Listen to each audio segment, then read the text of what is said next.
साथियों नमस्कार। मैं एथिका एजुटेक से आज एक नए टॉपिक के साथ में नए विषय के साथ में उपस्थित हुआ हूँ। यह विषय है आपका विज्ञान प्रगति। साथियों, आप लोग जानते होंगे कि विज्ञान प्रगति हिंदी में मासिक पत्रिका के रूप में आती है और दूसरा अंग्रेजी में इसको साइंस रिपोर्टर के रूप में प्रकाशित किया जाता है। भारत सरकार की एक संस्था है। ये संस्था आपके ये मैगजीन्स प्रकाशित करती है। इस मैगजीन्स में क्या होता है कि जो टेक्नोलॉजी, साइंस एंड टेक्नोलॉजी में भारत ने जो भी कदम बढ़ाए हैं, जो भी कामकाज किए हैं, वो सारे के सारे इस विज्ञान प्रगति का हिस्सा होता है। यदि आप सिविल सर्विसेज की तैयारी कर रहे हैं, आप आईएएस दे रहे हैं, आप आरएस दे रहे हैं, आप पीसीएस के एग्जाम्स दे रहे हैं, तो आपको ये किताब पढ़ने की आवश्यकता है, क्योंकि आप बेसिक साइंस के रूप में 9th 10th के एनसीईआरटी तो आप पढ़ ही चुके होते हैं। साथ में करंट अफेयर्स के रूप में, करंट के रूप में यदि विज्ञान में कुछ नित्य नई प्रगति हुई है, नित्य नई प्रगति को जानने के लिए आपको विज्ञान प्रगति पढ़नी होगी। और यदि आप इंग्लिश मीडियम से जुड़े हुए हैं तो आपको साइंस रिपोर्टर पढ़ने की आवश्यकता होती है। तो मैं शुक्रिया करना चाहूंगा कि विज्ञान प्रगति के प्रकाशन का मैं आभार प्रकट करना चाहूंगा भारत सरकार की संस्था का, जिनकी वजह से आज हम ये विज्ञान प्रगति आपके यूट्यूब चैनल पर लेकर आए हैं। तो यूट्यूब चैनल पर लेकर आए हैं तो हमारे साथ में क्या स्थिति बनती है। तो सबसे पहले हम जनवरी 2024 में क्या क्या स्थितियां बनी, साथ ही में ये जो विज्ञान प्रगति को हमने स्कैन किया है वो अलवर की एक राजकीय वाचनालय है, उससे हमने ये विज्ञान प्रगति को किया। तो हम राजकीय वाचनालय अलवर का भी मैं आभार प्रकट करना चाहता हूं, जिनकी वजह से आप इस YouTube चैनल पर ये विज्ञान प्रगति का मतलब इमेज देख पा रहे हैं। तो हम विज्ञान प्रगति की हम बात करेंगे। जनवरी 2024 की विज्ञान प्रगति है। जब हम पढ़ाई किया करते थे साथियों, तब ये विज्ञान प्रगति मात्र 10 रुपए के आते थे और आज ये 75 रुपए की आने लग गई है। वक्त का बदलाव ये देख लीजिए कि हम कौन से जमाने के हैं, है ना। तो हम हमारा जमाना देख लीजिए। ये इसमें इस अंक में, जो जनवरी के अंक में विज्ञान महोत्सव पे फोकस हुआ है, जो आईआईएसएफ 2023 के रूप में ये आयोजित हुआ है। साथ में ये पर्यावरणीय, इसके अंक के जो आकर्षण है, ये पर्यावरणीय समस्याओं पर फोकस है। इसमें ये पर्यावरणीय समस्या, एनवायरमेंटल इश्यूज यदि आप जान लेते हैं तो आपने जो एनवायरमेंट में इकोसिस्टम पढ़ा है, इकोलॉजी पढ़ा है, एनवायरमेंट पढ़ा है, उसके बेसिक को यहाँ से जोड़ देते हैं तो आपका एनवायरमेंट की बातें आपको ठीक हो जाएगी। इसमें खुलने वाला एंटी मैटर का रहस्य, जो ब्रह्मांड में जो मैटर पाया जाता है उसके विरुद्ध जो हमें आभास नहीं होता, वर्चुअल स्थिति को एंटी मैटर बता रहा है। एंटी मैटर के बारे में जानेंगे हम। एनर्जी सिक्योरिटी की गारंटी के लिए सौर ऊर्जा किस प्रकार से मददगार हो सकती है, ये हमारा टॉपिक होगा। साथ में स्वास्थ्य एवं पर्यावरण पर भारी जो ई वेस्ट है हमारा, ई वेस्ट के लिए हम क्या कर रहे हैं, इस पर एक लेख लिखा हुआ है। साथ में समृद्धि और विकास का दूसरा नाम बौद्धिक संपदा अधिकार, जो आईपीआर जो दिया गया है वो किस रूप में दिया गया है, जिसको हम जानेंगे।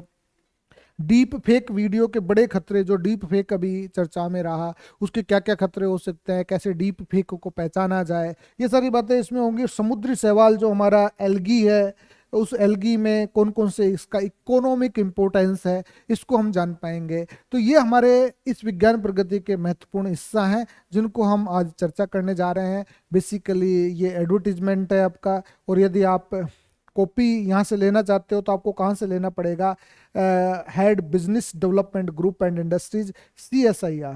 बेसिकली आप सब लोग जानते होंगे विज्ञान प्रौद्योगिकी विभाग के अधीन एक CSIR है, central for scientific and industrial research की ये चीज़ें हैं। और पॉलिसी जो NSC-PRI है उससे आप ले सकते हो, और यहाँ से आप किताब मंगा सकते हो। इसे ये विषय सूची आपकी दे रखी है। इस विषय सूची में ये बता रखा है कि 72 वर्ष हो गए हैं इस किताब को प्रकाशित हुए। आपको जानकारी के लिए बता दें, 72 वर्षों से किताब प्रकाशित हो रही है। 1951 से ये किताब प्रकाशित हो रही है। और दूसरा बात करें कि निस्पर, निस्पर NISCPR, ये निस्पर भारत सरकार का एक मंत्रालय है, और जो CSIR का एक हिंदी मासिक है।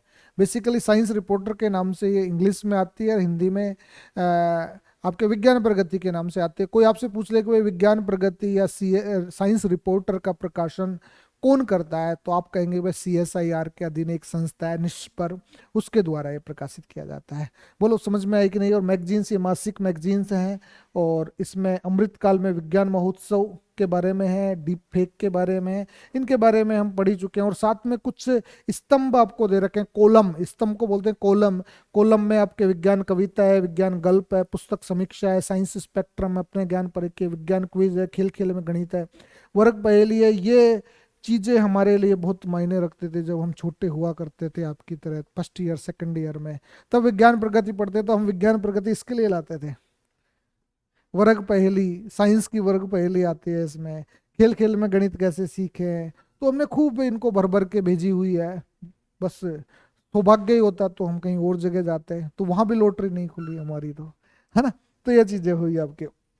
अब ये किताब के बारे में है, तो दूसरी किताब आप ये खरीद सकते हैं, ये एडवर्टाइजमेंट है निष्पर का कि popular science magazine, science reporter, बताया ना मैंने, देखो साइंस रिपोर्टर।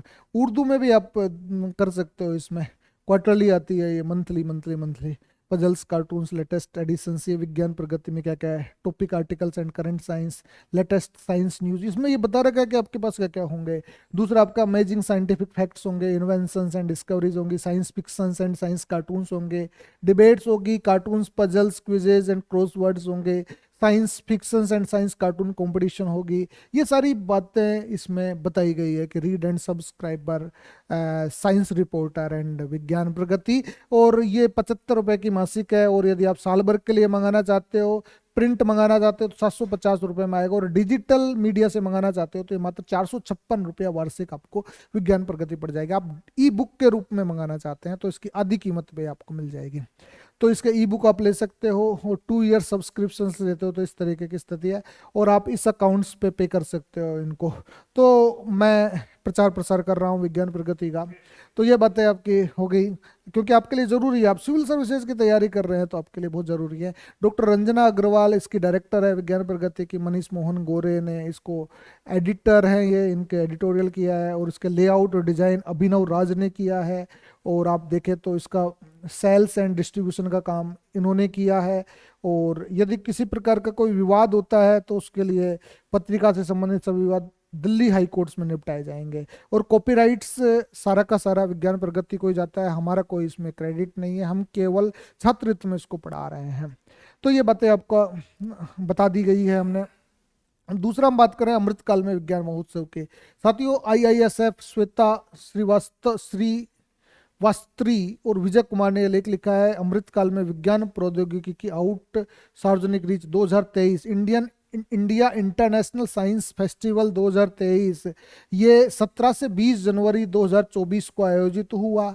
और इस आयोजित हुआ तो इसमें क्या किया गया, ये बेसिकली समृद्ध भारत की उन्नति के लिए विज्ञान प्रौद्योगिकी और नवाचार में रचनात्मकता को बढ़ावा देने के लिए समर्पित भारत अंतर्राष्ट्रीय विज्ञान महोत्सव न केवल विज्ञान संचारकों, वैज्ञानिकों, हितधारकों और उद्यमियों को प्रगति के लिए एक मंच प्रदान करता है, बल्कि विद्यार्थियों, शिक्षकों, शोधार्थियों और विज्ञान में रुचि रखने वालों के लिए आम जन मानस को उनके जिज्ञासु मस्तिष्क में उपजी जिज्ञासाओं का समाधान प्रस्तुत करता है। इस महती आयोजन में विज्ञान और प्रौद्योगिकी मंत्रालय, पृथ्वी विज्ञान मंत्रालय और विज्ञान भारती की भूमिका अहम है। ये बातें इसकी आउटलाइंस है जिसके बारे में हम बात कर रहे हैं। और ये जो विज्ञान प्रगति की बात हो रही है तो इसमें ये बताया गया है, इसका जो बैकग्राउंड्स दिया गया है, इस बैकग्राउंड्स में बताया गया है कि हमारी जो धरती है वो भास्कराचार्य की, आर्यभट्ट की, वराहमिहिर की, नागार्जुन की, सुश्रुत की, इनकी रही है, और इसमें ये सारी बातें हुई है। तो हमारे भारतीय प्रधानमंत्री नरेंद्र मोदी जी ने अपने उद्बोधन में ये बात कही है, विज्ञान की शुरुआत समस्या के साथ होती है और उस समस्या का समाधान निरंतर प्रयोगों से होता है। दूसरी ओर जिज्ञासा नई खोज के लिए पूर्व शर्त है। अगर हम विज्ञान और वैज्ञानिक खोज की बात करें तो उनमें हमेशा प्रयास होते हैं, असफलताएं नहीं, इसलिए घबराना नहीं चाहिए आपको साथियों। और इस थीम की हम बात करें, ये थीम जो हुई है हमारी, सबसे बड़ी बात है 2023 में भोपाल में IISF का आयोजन हुआ है, और ये 9वीं 1 2 3 4 5 6 7 8 8वीं IISF है जो भोपाल में आयोजित हुआ है। इसकी थीम है विज्ञान प्रौद्योगिकी और नवाचार के साथ अमृतकाल की ओर अग्रसर। ये आपसे कोई पूछे कि 2015 में पहली बार ये IISF का आयोजन नई दिल्ली में हुआ था, है ना। उसके बाद में 2023 में ये भोपाल में आयोजित हुआ, और भोपाल में आयोजित हुआ तो इसकी थीम रखी गई साइंस टेक्नोलॉजी एंड इनोवेशन। ये बात आप कह सकते हैं। तीसरा इसमें ये बात कही है, और हमें बेहतर भविष्य चाहते हैं, ये प्रधानमंत्री जी का वक्तव्य है। इसकी उपलब्धियां क्या रही, जिन चीज़ों को हमें देखना है। इसमें जो हमारे डॉक्टर जितेंद्र सिंह है कि केंद्रीय विज्ञान प्रौद्योगिकी मंत्री, उन्होंने कहा है IISF एक अनोखा आउटरीच कार्यक्रम है जिसका उद्देश्य आमजन को विज्ञान प्रौद्योगिकी और नवाचार के माध्यम से जीवन को आसान बनाने के लिए प्रेरित करना है। उन्होंने कहा कि आज हम सड़क, rail, smart city project, telemedicine, deep ocean mission, ground water mapping, crop imaging जैसे हर क्षेत्र में विज्ञान प्रौद्योगिकी का व्यवहारिक उपयोग देख रहे हैं। IISF में भारत और दुनिया के विभिन्न देशों के startups, industries, innovations, research, students और वैज्ञानिक भाग लेंगे। बेसिकली ये फोकस सरकार का किस पे है, तो ये चीज़ आप जान गए हैं। और जान गए हैं तो 2015 से जब से IISF आयोजित हुआ तब से लेकर ये आज तक की प्रगति को इसमें बताया गया है। बेसिकली ये प्रगति आपकी 2015 की IIT दिल्ली से स्टार्ट हुई थी, और IIT दिल्ली ने इसको शुरुआत किया था तो किस तरीके से हुआ, और 2024 तक ये कैसे पहुंची है, तो आप बता सकते हैं। इसमें कोई ज़्यादा स्पेसिफिक टेक्नोलॉजी के पॉइंट ऑफ व्यू से इसमें कोई स्पेसिफिक बात नहीं चल रही जिसको मुझे बताने की ज़रूरत पड़े। और 17-18 जनवरी को क्या क्या चीज़ें हुई, बेसिकली साइंस एंड टेक्नोलॉजी पे फोकस हुआ। आप तो जान ही गए कि IISF का आयोजन कहाँ किया गया, क्या चीज़ें हुई। इसमें यूथ साइंटिस्ट्स का कॉन्फ्रेंस हुई है 17 से 20 जनवरी। न्यू एज टेक्नोलॉजी शो हुआ है, न्यू एज टेक्नोलॉजी जो इंडस्ट्रीज 4.0 की बात हम करते हैं। साथ में राष्ट्रीय सामाजिक संगठनों और संस्थाओं की बात हुई। इसमें आपने देखा होगा ना, artificial intelligence, machine learning, internet of things, industries 4.0, 5G, chief designs, ये सारी बातें इसमें हुई है। और साथ में विज्ञान प्रौद्योगिकी नवाचार पे फोकस हुआ है, ये सारी बातें इसमें हुई है। महिला वैज्ञानिक और उद्यमी सम्मेलन इसमें हुआ है। ये कोई आपसे नहीं पूछेगा, मैं केवल सिविल सर्विसेज के पॉइंट ऑफ व्यू से बात कर रहा हूँ, और सिविल सर्विसेज या PCS के पॉइंट ऑफ व्यू से बात कर रहा हूँ। तो उसमें आपसे पूछा जाएगा कि IISF सम्मेलन पहला कब हुआ, सब 2015 में नई दिल्ली में हुआ। अब 7वां सम्मेलन कहाँ हुआ जी, 7वां सम्मेलन आपके भोपाल में हुआ। इसका उद्देश्य क्या था, इसका उद्देश्य, इसकी थीम क्या थी, इसकी थीम थी इंडस्ट्रीज इनोवेशन पे इसकी थीम थी। ये बातें आपसे पूछी जाएगी। दूसरा, हम इस खेल और खिलौनों के माध्यम से students innovation festival, space hackathon, ये बेसिक चीज़ों का आउटरीच कार्यक्रम है। ये चीज़ों को आप जान सकते हैं। तो ये बातें आपके इसमें थी। अब दूसरा हम बात करने जा रहे हैं भारत अंतर्राष्ट्रीय विज्ञान महोत्सव की। भारत अंतर्राष्ट्रीय विज्ञान महोत्सव 2024 के दौरान होगा। IISF का आयोजन जो विज्ञान भावना से ओतप्रोत होगा, इससे जुड़कर भारत का जन जन, ये एक कविता नवनीत कुमार गुप्ता है, उन्होंने लिखी है इस पर, जिसको हम देखेंगे। डीप फेक वीडियो की बात करें, डीप फेक वीडियो के माध्यम से मैं आपको कई दफ़ा बता चुका हूँ और बता चुका हूँ कि डीप फेक भविष्य में हमारे लिए खतरा कैसे हो सकता है। कोई किसी की इमेज लगाकर किसी की प्रतिष्ठा को नुकसान कैसे पहुंचा सकता है। ये सारी चीज़ों के लिए डीप फेक एक इंडस्ट्रीज 4.0 में मशीन लर्निंग और आर्टिफिशियल इंटेलिजेंस पर आधारित है। ये डीप फेक, कोई आपसे पूछे कि डीप फेक क्या है, ये मशीन लर्निंग और AI पर आधारित है।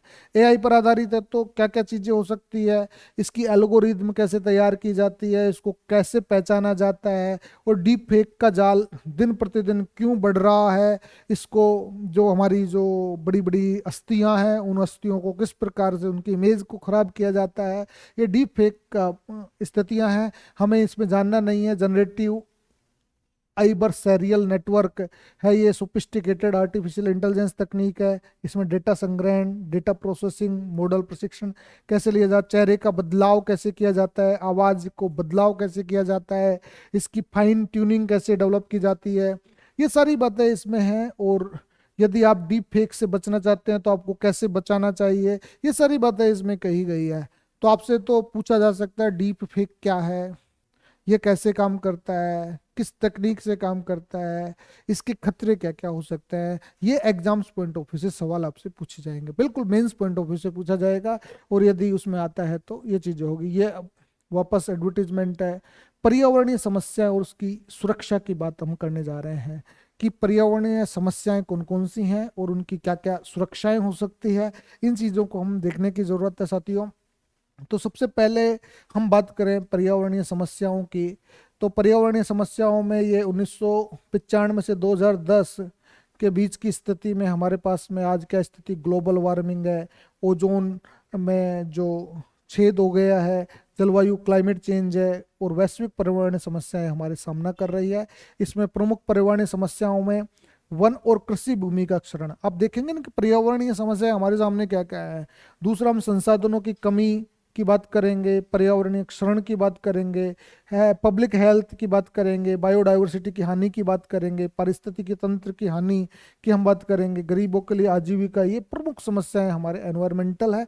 इस एनवायरमेंटल समस्याओं का निदान हम कैसे करें, पर्यावरण की रक्षा कैसे करें, इन चीज़ों की हमें जानकारी होनी चाहिए। कौन कौन से कानून है, नियम है जिसके अंतर्गत हम काम करें, कि भाई ये हमें बताया कि भाई हमें क्यों करना चाहिए, कैसे करना चाहिए, कार्बन डाइऑक्साइड गैस की क्या स्थिति है, आपके ऑक्सीजन की क्या स्थिति है, आपके जो क्लाइमेट चेंज कैसे हो रहा है, बायोडाइवर्सिटी क्यों जरूरी है, बायोडाइवर्सिटी का क्षरण क्यों हो रहा है, ये सारी बातें इसमें बताई गई है।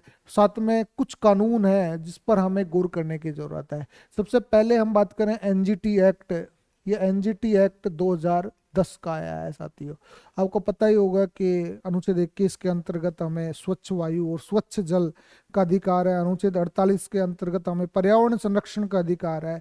इसी की धारणा को पूरा करने के लिए 2010 में एनजीटी एक्ट 2010 लागू किया गया और नेशनल ग्रीन ट्रिब्यूनल की स्थापना हुई।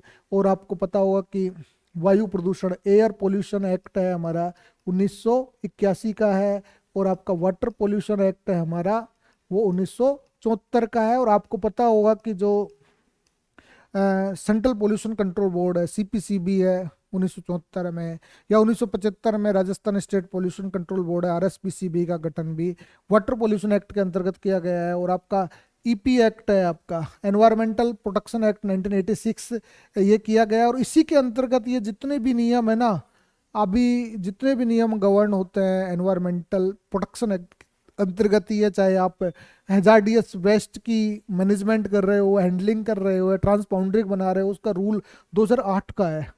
इसके लिए यदि आप खतरनाक रसायन है, हैजार्डियस केमिकल है, उनका आप मैन्युफैक्चरिंग करेंगे तो किस प्रकार से करेंगे, क्या प्रिकॉशंस बरतनी है, उसका स्टोरेज कैसे करेंगे, इंपोर्ट कैसे करेंगे, और इनका यदि मैनेजमेंट करना हो तो कौन सी गाइडलाइंस के लिए कामकाज करेंगे, इसके लिए 2008 का रूल आपको अपनाना है। हैजार्डियस केमिकल के लिए आप क्या करेंगे। बायोमेडिकल वेस्ट रूल 1998 का है, जो 2016 में भी इसमें रिवाइज्ड रूल्स हुए हैं, जिसमें भी ये बताया गया कि यदि इन्फेक्शन आधारित यदि वेस्ट है उसका हम कैसे निपटान, डिस्पोज कैसे करेंगे, इसका सेग्रीगेशन कैसे करेंगे, इसका ट्रांसपोर्टेशन कैसे करेंगे, ये सारी की सारी चीज़ों के लिए गाइडलाइंस 1998 के बायोमेडिकल वेस्ट में बताया गया है। यदि एमएसडब्ल्यू की हम बात करें, म्यूनिसिपल सॉलिड वेस्ट की, म्यूनिसिपल सॉलिड वेस्ट का मैनेजमेंट और हैंडलिंग के लिए 2000 में नियम बना है, और 2016 में इसमें रिवाइज्ड रूल अभी जो इम्प्लीमेंट हो रहा है।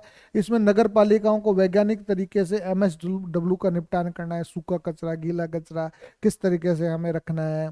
आपने देखो ई अपशिष्ट जो हमारा ई वेस्ट है उसके लिए 2011 का नियम है, और 11 का नियम है तो इसमें खतरनाक सामग्री के उपयोग के लिए हमें किस प्रकार से सेग्रीगेशन, आपका स्टोरेज, आपका ट्रांसपोर्टेशन, आपका इंपोर्ट किस प्रकार से करना है, ये सारी चीज़ों को हमें जानना है। जैसे मैं बात कर रहा हूँ ना, वैसे शब्द आपके पास में यदि है तो आप उत्तर लिख सकते हैं। आप के पास रूल्स, ये सारी चीजें रूल्स हैं, तो यही तो एनवायरमेंट में पूछे जाते हैं कि भाई एनवायरनमेंट में कौन सा नियम गवर्न होता है, कैसे होता है। तो ये सब चीज़ों को आप देख सकते हैं और पहचान सकते हैं। तो ये पर्यावरण से जुड़े हुए कानून है। एक वन्य जीव संरक्षण कानून है साथियों, ये वाइल्ड लाइफ प्रोटेक्शन एक्ट 1972 का, याद है आपको 1972?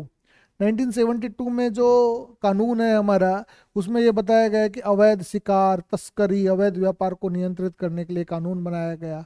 इसमें कुछ शेड्यूल्स बनाए गए, शेड्यूल 1, शेड्यूल 2, शेड्यूल 3, उसमें वन्य जीवों को रखा गया। और वन्य जीवों को रखा गया तो शेड्यूल 1 के जो प्राणी हैं, उन प्राणियों का संरक्षण भारत सरकार कैसे करती है। उन पे आप पोचिंग नहीं कर सकते, मतलब उस पे क्या है, पोचिंग का मतलब होता है कि उसका अवैध शिकार नहीं कर सकते आप। है ना। तो ये सारी बातें कही है। वन संरक्षण अधिनियम 1980 का है। इस वन संरक्षण अधिनियम वन भूमि के उपयोग पर सख्ती से प्रतिबंध लगाया गया है। और जो 2006 का वनाधिकार अधिनियम है, जैव विविधता अधिनियम 2002 का है। तो इसमें सारी बातें कही गई है। जो सीबीडी है, हमारे कन्वेंशन ऑफ बायो डाइवर्सिटी से जुड़े हुए हैं, सीबीडी कन्वेंशन, नागोया प्रोटोकॉल हो चाहे आईची प्रोटोकॉल हो, तो ये सारे के सारे प्रोटोकॉल्स की हम यहाँ बात कर रहे हैं। तो सबसे पहले वन्य जीव हो गया, दूसरा वन संरक्षण हो गया, तीसरा आपका वनाधिकार अधिनियम हो गया, और चौथा आपका जैव विविधता संरक्षण हो गया।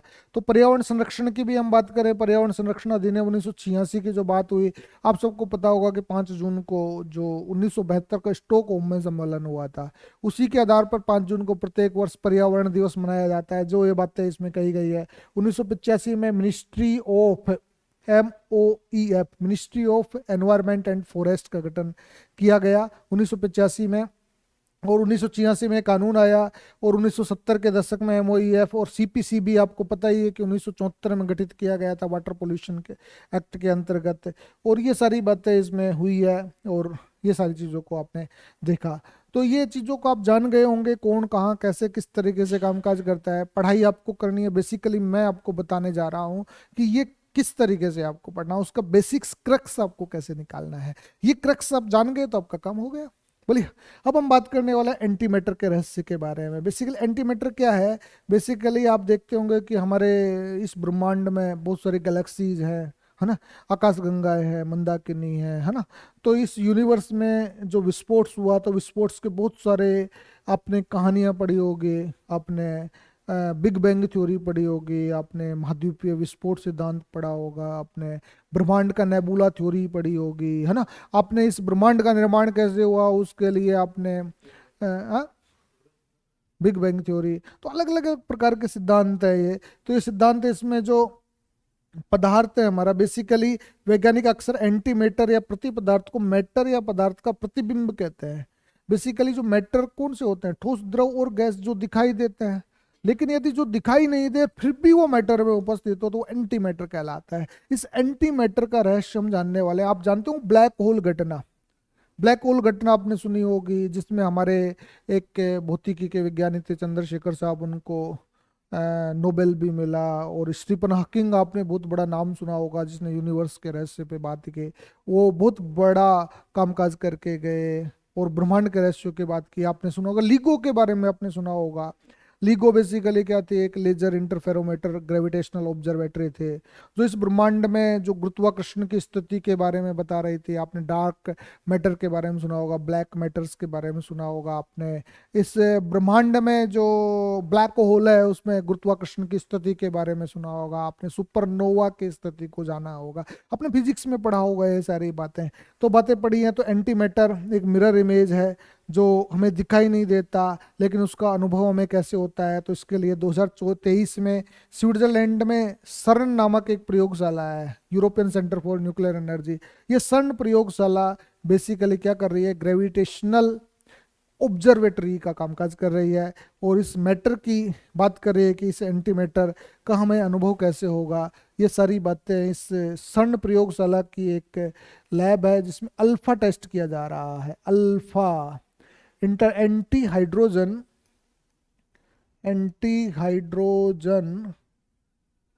लेजर फिजिक्स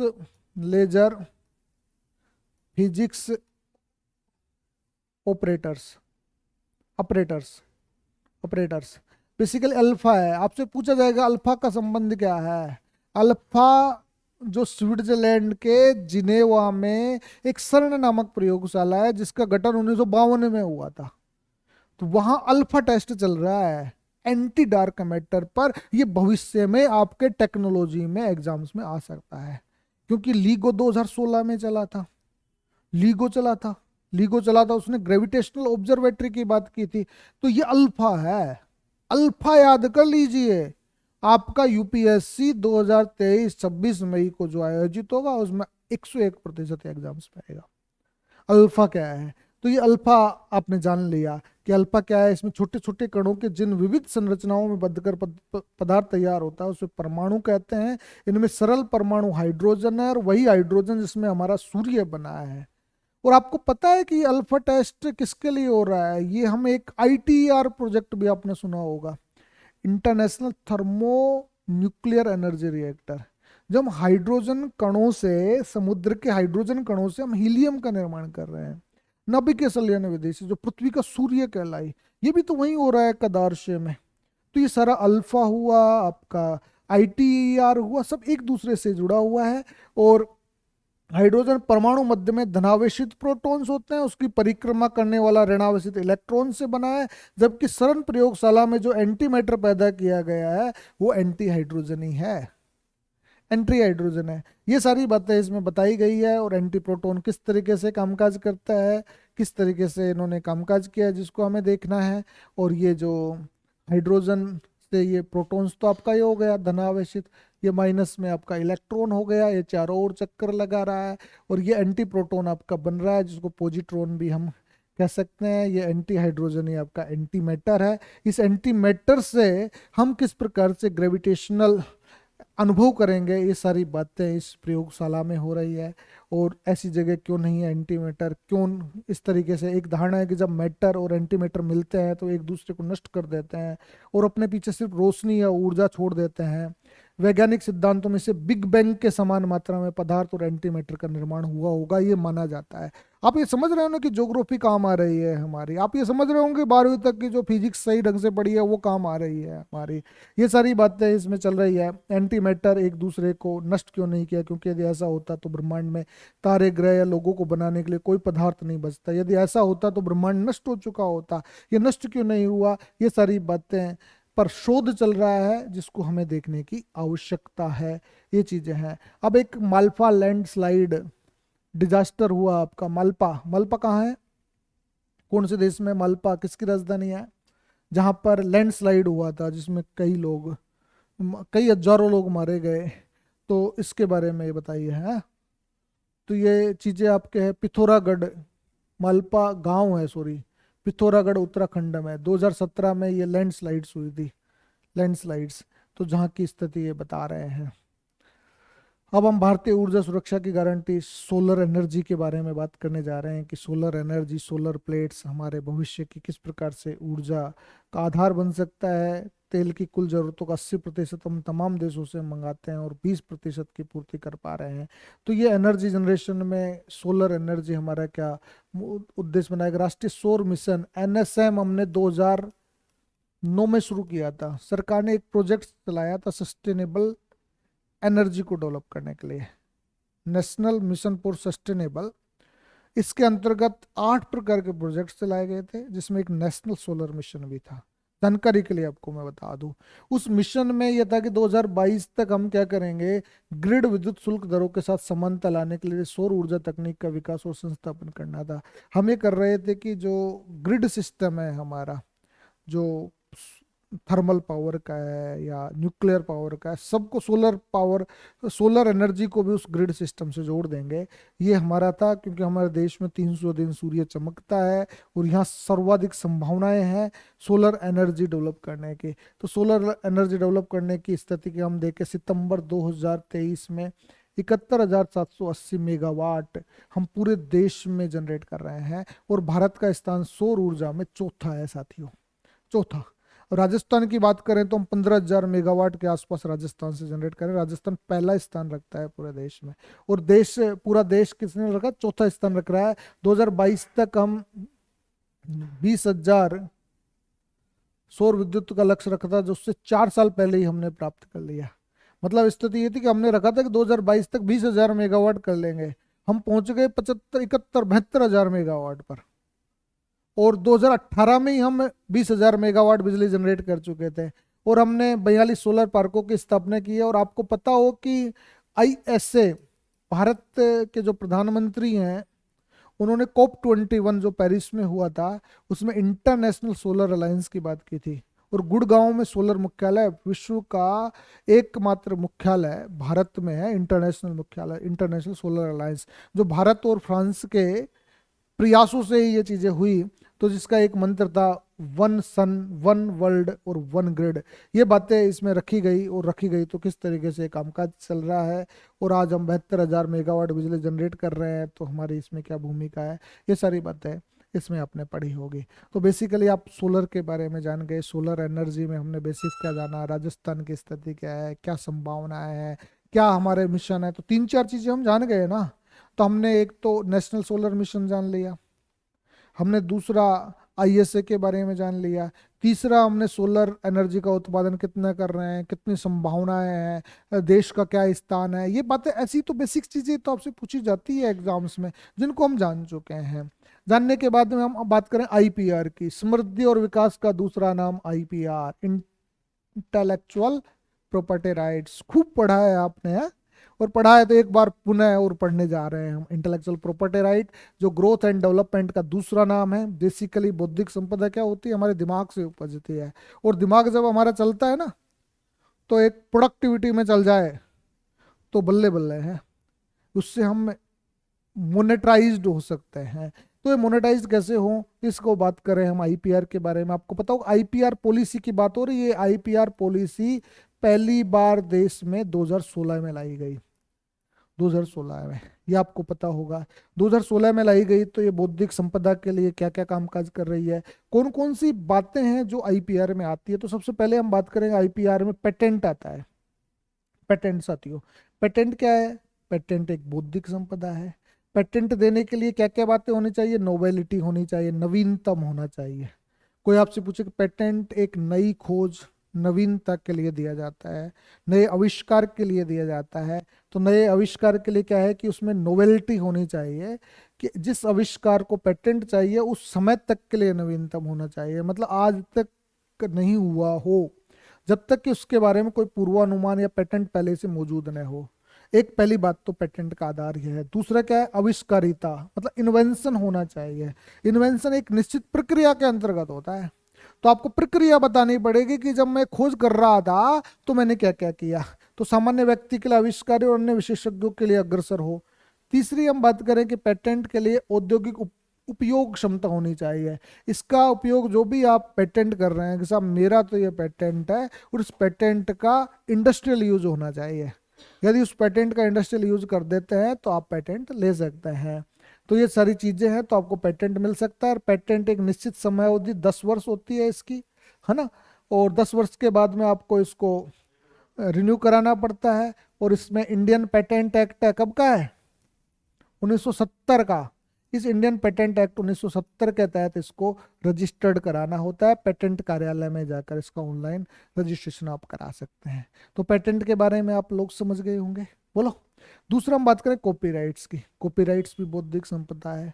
कॉपी मतलब प्रति, राइट्स यानी अधिकार, प्रतिलिपि अधिकार, प्रतिलिपि करने का अधिकार। मतलब कोई आपने किसी चीज को पढ़ाया, पढ़ाने के बाद में कोई उसकी कॉपी नहीं कर सकता। इसलिए तो हमने शुक्रिया किया विज्ञान प्रगति का, क्योंकि ये उनका अधिकार था, कितनी बड़ी मेहनत से उन्होंने बनाई, और बनाने के बाद में हम इसका लाभ ले गए तो नुकसान हो जाएगा ना। तो हमने कहा कि हम छात्र हित में पढ़ा रहे हैं, जनहित में पढ़ा रहे हैं, ये हमारा इसका मोनेटाइजेशन से कोई उद्देश्य नहीं है।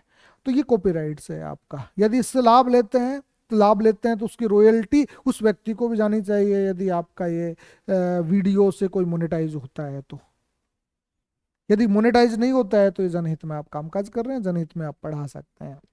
तो कॉपीराइट्स बेसिकली लेखन कार्यों के लिए दी जाती है, लेखन ही तो है, रचनात्मक कार्यों के लिए जाती है, और कलात्मक कृतियों के लिए दी जाती है। आप जो भी कुछ कामकाज करते हैं उसके लिए कॉपीराइट्स दी जाती है। कॉपीराइट्स का एक्ट कब का है? कॉपीराइट एक्ट 1957 का है।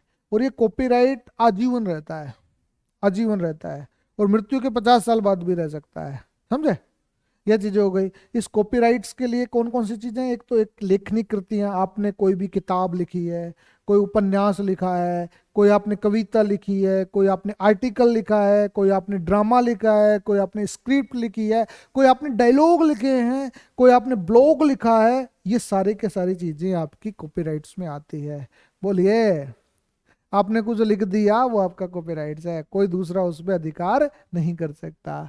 दूसरा क्या है इसमें? मौलिकता होनी चाहिए, मतलब चित्रकला है इसमें, पेंटिंग है, पेंटिंग, ड्राइंग, फोटोग्राफी, है ना, ये सारे के सारे। किसी ने फोटो खींची उस फोटो खींच के उसने डाल दिया मेरी फोटो, वो भी निपट जाएगा, जिसका अधिकार है। तीसरा संगीत, गीत, धुन, रचना, ये सारे आते हैं। सॉफ्टवेयर डिजाइन, वेबसाइट्स, कंप्यूटर लोगो, ये आपने तैयार किया, ये भी कॉपीराइट्स में आता है। ये सारी बातें कॉपीराइट्स में आती है, और ये कॉपीराइट्स पे पूर्ण नियंत्रण होता है, जिसे अपने बनाया है, और अनधिकृत रूप से उसे कॉपी या उपयोग करने से रोकती है। बोलो समझे कि नहीं समझे कॉपीराइट के बारे में?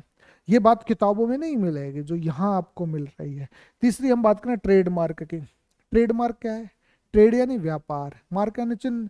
आप कोई व्यापार कर रहे हैं, कोई बिजनेस कर रहे हैं, कोई गतिविधि कर रहे हैं, तो आपका एक चिन्ह, आपका लोगो, आपकी पहचान बन सकता है। उस पहचान का उपयोग किसी ने कर लिया तो नुकसान हो सकता है कि नहीं हो सकता? तो बेसिकली एक चिन्ह, नाम, लोगो, शब्द, वाक्यांश, संकेत या डिजाइन है ये। और जो किसी उत्पाद या सेवा को विशिष्ट कंपनी के साथ जोड़ता है। तो ट्रेडमार्क की विशेषता क्या है? ट्रेडमार्क आप करा रहे तो विशेषता आपकी विशिष्टता होनी चाहिए। विशिष्टता ये होती है कि सबसे अलग हो, जिससे व्यक्ति आसानी से पहचान कर सके। आपकी पहचान जैसे हमारे गणेश जी है, रामायण रामायण लिखते हुए गणेश जी है ना, यह चीजें हो गया। दूसरा असामान्य, नॉन जनरेट होना चाहिए। न किसी को सामान्य शब्द, वाक्य या संकेत होता है, न ही किसी सामान्य लोगों की तरह दिखता है। इसमें नोवेल्टी होनी चाहिए। इसमें नॉन डिस्क्रिप्टिव होना चाहिए, मतलब आपको वर्णन न करे तब भी दिख जाए क्या कह रहे हैं ये, है ना। तो ये सारी बातें इसमें होनी चाहिए। और ट्रेडमार्क एक्ट कब कब का है? ट्रेडमार्क एक्ट, ये ट्रेडमार्क एक्ट आपका 1999 का है। ये भी 10 साल के लिए दिया जाता है, और ट्रेडमार्क के लिए आपको पंजीकरण करना पड़ता है। और पंजीकरण से क्या लाभ होगा? उत्पादों और सेवाओं की पहचान में मदद मिलेगी, आपकी ब्रांड की मान्यता बढ़ेगी, ब्रांड के विकास और मार्केटिंग की पहचान बनेगी। अनुमति के बिना कोई दूसरा आपके प्रोडक्ट्स की नकल नहीं कर सकता। ये सब ट्रेडमार्क की पहचान है। अब हम बात करते हैं ट्रेड सीक्रेट की। Trade secrecy. अब ट्रेड सिक्रेसी कहाँ है?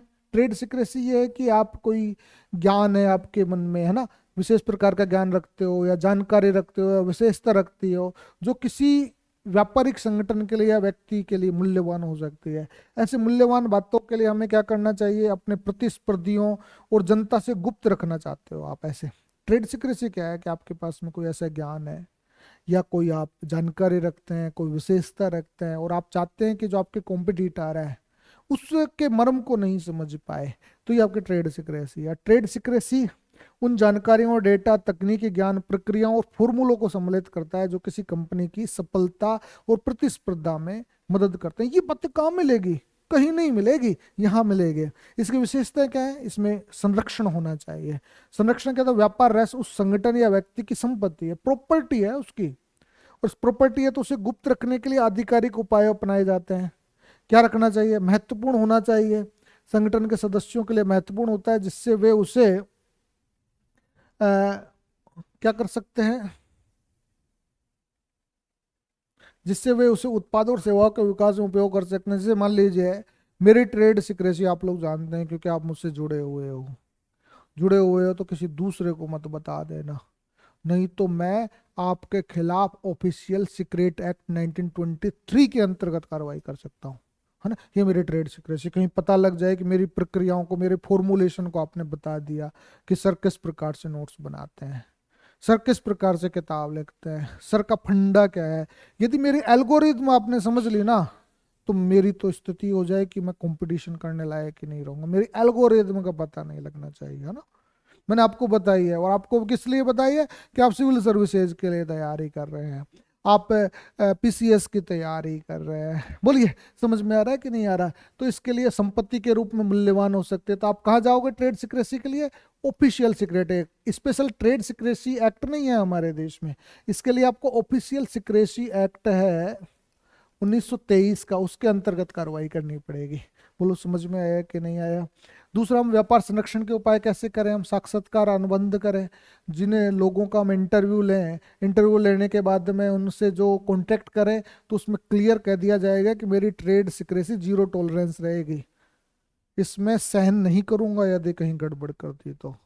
ध्यान रख लीजिएगा, यदि आप मुझसे जुड़े हो और मेरी फॉर्मुलेशन को आपको पता लग गया, और पता लग गया तो मैंने कॉन्ट्रैक्ट आपसे किया हुआ, किसी को नहीं करोगे। दूसरा बात यह है कि जागरूकता और प्रशिक्षण की बात आती है, कि अवेयरनेस और ट्रेनिंग की बात आए तो हमें ट्रेनिंग करना पड़ेगा कि भाई आप किसी दूसरे को नहीं बताएं। तकनीकी और भौतिक सुरक्षा, के लिए हम क्या करें। कुल मिलाकर ट्रेड सिक्रेसी एक व्यापार संगठन के लिए अत्यंत मूल्यवान होती है और इसके लिए चाहिए। अब बौद्धिक संपदा अधिकारी का फ्रेमवर्क कैसा है?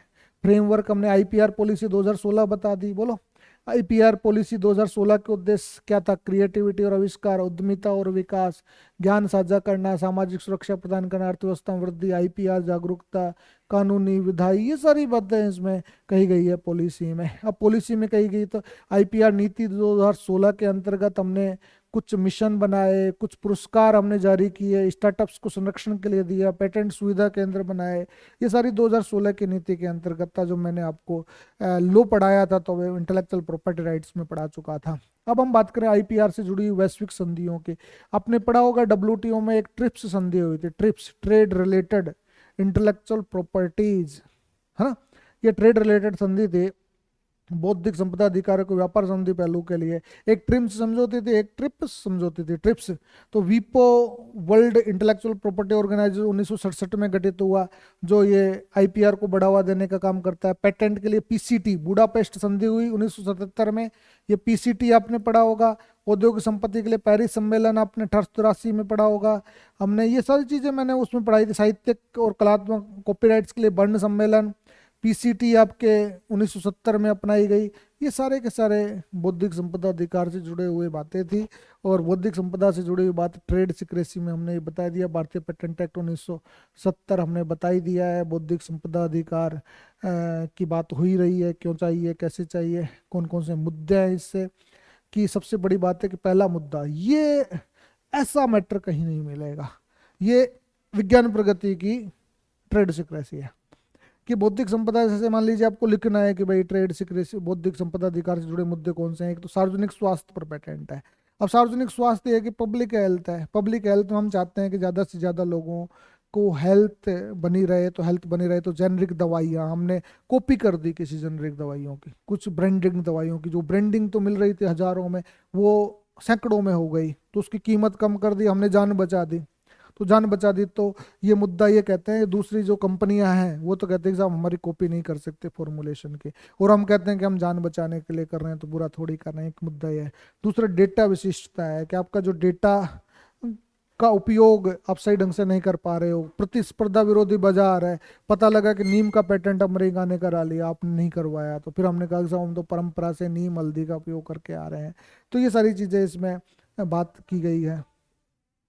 हाँ, डिजाइनिंग भी होता है। तो इसमें देखिए ये सारी चीजें हैं, ये बहुत आईपीआर के प्रकार हैं। पेटेंट की बात है इसमें, जो मैंने एक्ट बता दिया है, इसका विषय क्या है, 20 वर्ष बताया है इसमें, है ना। ट्रेडमार्क 10 वर्ष के लिए बताई है, 1999 का है, और 10 वर्ष के लिए, और 10 वर्ष के लिए रिन्यू होता है। डिजाइन के लिए डिजाइन एक्ट है 2000 का, और 10+5 वर्ष इसको बढ़ा सकते हैं। कॉपीराइट 1957 का है, जो लाइफ टाइम और 60 वर्ष तक, मरने के बाद भी 60 वर्ष तक रहता है। ये लेखक का है, मैंने जो लिखा है ना, वो लाइफ टाइम के साथ में 60 वर्ष तक भी चलेगा, मरने के बाद भी। और यदि निर्माता प्रोड्यूसर है, वो 60 वर्ष तक चलेगा, और कलाकार की आर्ट 50 वर्ष तक चलेगी। अमिताभ बच्चन 1975 में जमीर पिक्चर में, दीवार पिक्चर में वो कर चुका है, और उसके 50 साल पूरे हो गए हैं, तो उसको रिन्यू कराना पड़ेगा, नहीं तो कोई दूसरा जमीर दीवार पिक्चर बना जाएगा उसी डायलॉग में, है ना। तो ये चीज़ों को हमें देखना है। साथ में जीआई की हम बात करें, जीआई रजिस्ट्रेशन 1999 का है, 10 वर्ष के लिए दिया जाता है। Semi conductor integrate layout design 10 वर्ष के लिए दी जाती है।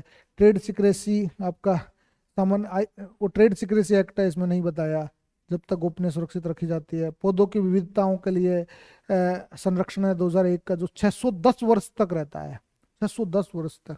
ये बातें आपको कहीं नहीं मिलेगी, है ना, ये बात है। तो इस स्वास्थ्य पर्यावरण के ई कचरे की हम बात करें, ई कचरे की हम बात करें, श्वेता श्रीमाली का लेख है, भारत में ई कचरा 10% की ग्रोथ रेट से बढ़ रहा है। इतनी तो जीडीपी नहीं बढ़ रही जितना हमारा ई वेस्ट बढ़ रहा है ना। तो ई वेस्ट बढ़ रहा है, तो गैर औपचारिक क्षेत्र में आदिम और खतरनाक तरीकों से उपयोग होता है। इसको हैंडलिंग मैनेजमेंट करने की जरूरत है। ई कचरे के लिए ई वेस्ट आपका 2011 का रूल है, जिसमें 2019 में 3.2 मिलियन टन ये कचरा पढ़ोगे ना आप, तो आप ताज्जुब कर जाओगे कि भारत कचरा वाला देश तो नहीं बन गया, ऐसी स्थिति हो जाएगी। तो इससे क्या नुकसान होते हैं, वायु प्रदूषित होता है कचरे से, है ना। इलेक्ट्रॉनिक कचरे से जैसे मान लो रिसाइकलिंग करते हैं, डिसमेंटलिंग करते हैं, सेग्रीगेशन करते हैं, सेपरेशन करते हैं, मैनेजमेंट करते हैं, डिस्पोजिंग करते हैं, है ना, ट्रांसपोर्टेशन करते हैं, स्टोरेज करते हैं, ये प्रक्रियाएं हैं इसकी, जानना जरूरी है। तो ई वेस्ट की स्थिति हम देखें तो वायु प्रदूषण होता है जब चांदी डिसोल्डरिंग, हम मोबाइल से निकालते हैं ना, ये चांदी भी होती है, सोना भी होता है, उसमें कीमती धातुएं होती है, तो उससे एयर पोल्यूशन फैलता है। तो एयर पोल्यूशन फैलता है तो कैसे नुकसान करे। भूमि प्रदूषण की बात करें तो जहाँ गिरता है तो भूमि प्रदूषण। वाटर पोल्यूशन, पारा, लिथियम, सीसा, बैरियम ये होता है तो ये वाटर पोल्यूशन फैलाता है और मनुष्य पे नकारात्मक प्रभाव डालता है ये ई कचरा। और ई अपशिष्ट निपटान की विधियां इसमें बता रखी है कैसे किया जाए। ये स्थिति हो गई कि यदि ई कचरे का हमने वो नहीं किया, डिस्पोज नहीं किया, तो सीसा हमारे मस्तिष्क में जाएगा और सहायक जो न्यूरो सिस्टम को बर्बाद कर देगा और हमारा जो ब्लड सिस्टम है, ब्लड सर्कुलेशन है, वो खत्म कर देगा। यदि डायोक्सिन आपके चली गई तो आपकी प्रजनन क्षमता, शारीरिक क्षमता को डेवलप नुकसान पहुंचाएगा। आर्सेनिक यदि आपका चला गया तो फेफड़े और त्वचा को नुकसान होगा। और आपके पारा चला गया तो आपका जो केंद्रीय तंत्रिका तंत्र है और ये किडनी, आंख, दांत, ये सारे नष्ट हो जाएंगे। तांबा यदि पहुंच गया तो सांस की समस्या पैदा कर देगा, लीवर, किडनी को नुकसान पहुंचाएगा। कैडमियम यदि पहुंच गया तो किडनी को नुकसान पहुंचा सकता है। ये सारी बातें हुई है तो इसका हमने एक ई कचरे निपटान की प्रक्रिया मैंने बताया ना कि आपको कैसे करना है, एक व्यवस्थित ढंग से करने की बात बताई गई है। ये व्यवस्थित करना है तो ये जो ई कचरा है आपका, है ना, टीवी, कंप्यूटर, लैपटॉप, मोबाइल, इसका आपको एक निश्चित उसमें लेके जाना है। फिर स्टोरेज करना है। स्टोरेज इसमें किया आपने, स्टोरेज के बाद में इसकी डिसमेंटलिंग करनी है। डिसमेंटलिंग करने के लिए आप कैसे करोगे, डिसमेंटलिंग के बाद में इसका सेग्रीगेशन कैसे करोगे, सेपरेशन कैसे करोगे, ये सारी बातें इसमें बताई गई कि लैंड फिलिंग कैसे करना है, अम्ल स्नान, भस्मीकरण, पुनर्चक्रण, है ना, ये पुनरुपयोग, ये सारी तकनीकें इसमें बताई गई है। चंद्र बेस पर हड़ताल, ये चंद्रमा पे हड़ताल हो गई तो ये एक व्यंग्यात्मक लेख है, जो हाइपोथेटिकल लेख है, एआई बेस्ड लेख है, जिसको हमें जानने की आवश्यकता है। ये बेसिकली हमारा समुद्री शैवाल जो ओशियन एल्गी के बारे में है, और ये इसका हम इकोनॉमिक इफेक्ट क्या क्या हो सकता है एल्गी का, जिसके बारे में इन्होंने बताया है कि इससे यूट्रोफिकेशन की वजह से संक्रामक वृद्धि हुई है। आपने सुना होगा यूट्रोफिकेशन, यूट्रोफिकेशन सुना है, शैवाल से किस प्रकार से पीपीएम की वृद्धि होती है ना, पार्ट पार्ट पार्ट पर मिलियन, उसके जो एक जीव से दूसरे जीव में किस प्रकार से रसायन बढ़ जाते हैं और जिससे हमें नुकसान पहुंचता है। ये सारी बातें इसमें बताई गई है। और बताई गई है तो समुद्री शैवालों का उपयोगिता इसमें बताया गया है, कैसे ये चीज़ें डेवलप होती है और कौन सा बीज बैंक है जो कामकाज कर रहा है, और जैव सुरक्षा, बायोसेफ्टी सिस्टम हम कैसे डेवलप कर रहे हैं और क्या हमें करना चाहिए। ये सारी बातें हैं। महात्मा गांधी की बातें हो गई आपकी, और आपकी खाद्य संरचना तालिकाएं हैं, ये सारी चीजें हैं। इसके बाद तो आपके जनरल बातें हैं। कैंसर विश्लेषण अब हुआ डिजिटल। अब भारत सरकार ने एक डेवलप किया है जो हमारा कैंसर का जो इलाज होता है उसका बिग डेटा एनालिटिक्स होगा। और बिग डेटा एनालिटिक्स से जो कैंसर कोशिकाएं बढ़ जाती है, कैसे बढ़ती है, किस एल्गोरिदम से बढ़ती है, सारी चीजें सरकार अब निकट भविष्य में जान लेगी, और जान लेगी तो किस प्रकार से ये चीजें बताएगी। तो ये बातें, एक बहुत जोरदार कामकाज हो रहा है। और पूर्ण स्वदेशी गैलियम नाइट्रेट की बात हो गई। गजराज प्रणाली, हाथी के टकराव से सुरक्षा के लिए, ये जो ट्रेन वे हो जाता था तो गजराज सिस्टम एक सेंसर डेवलप हुआ है। टोड की नई प्रजाति का विकास हुआ है। और एक CAR-T जो थेरेपी है हमारी बेसिकली, तो CAR-T सेल थेरेपी को मंजूरी मिली है। एंटीजन, जेमेरिक एंटीजन रिसेप्टर टी है ये, जो कामकाज कर रही है। दूसरी मलेरिया की वैक्सीन को मंजूरी WHO ने दी है। ये सूर्य क्या है, सूर्य के बारे में एक क्विज आपके दे रखी है। सूर्य आदित्य मिशन, जाक्सा वाक्सा सारी चीज़ें आपके हैं। और साथ में वैज्ञानिक जिज्ञासाएं, ये क्या है, आपके दिमाग में बैठ रहा होगा कि क्या क्या चीज़ें हैं। और ये प्रश्न है, इनका उत्तर आपको देना है। घंटी एक साथ दोबारा कब बजेगी ये सारी चीज़ें आपके सवाल है मैथमेटिक्स के। साथ में हमारा सौर मंडल से जुड़ी हुई पजल्स है, इसको भर दो ना। जैसे मान लीजिए पूछा सूर्य और उसका परिवार क्या कहलाता है, हाँ, सूर्य और 5 अक्षरों में बताना है ऊपर से नीचे तक। सौर मंडल, ऊपर से नीचे तक सौर मंडल, मंडल हो गया। फिर यहाँ देखना है कि दाएं से बाएं सूर्य के वर्ण मंडल में उड़ती अति तप्त गैसों की लपटें, क्या है? सोलर लाइट्स, क्या है? सोलर लाइट्स, सोलर लाइट्स हो गई ना, सोलर, इससे बने लाइट्स, लाइट ऐसे बना लो, इस तरीके से आपको बढ़ना है। मंगल का एक उपग्रह, क्यों करवा रहे हो? मंगल का एक उपग्रह का फोनिक्स, क्या नाम दिया? फोनिक्स ही तो है, फोनिक्स ना। आपका बृहस्पति का ये उपग्रह जूनो, पांचवा, जूनो, ऐसे बढ़ना है, बढ़ते रहना है यार, क्यों वो करवा रहे हो बीच में? हाँ? ये चीजें आपकी हो गई। ये तो कैसा रहा आपको ये भारत की पहली पूर्णतः स्वदेशी हाइड्रोजन ईंधन सेल बस? ये सेल बस है हमारी, शून्य, जीरो एमिशन की ओर। तो ये थी हमारी विज्ञान प्रगति। और विज्ञान प्रगति आपको कैसी लगी जरूर बताइएगा, और देखते रहिएगा एथिका एजुटेक। धन्यवाद, नमस्कार, शुक्र।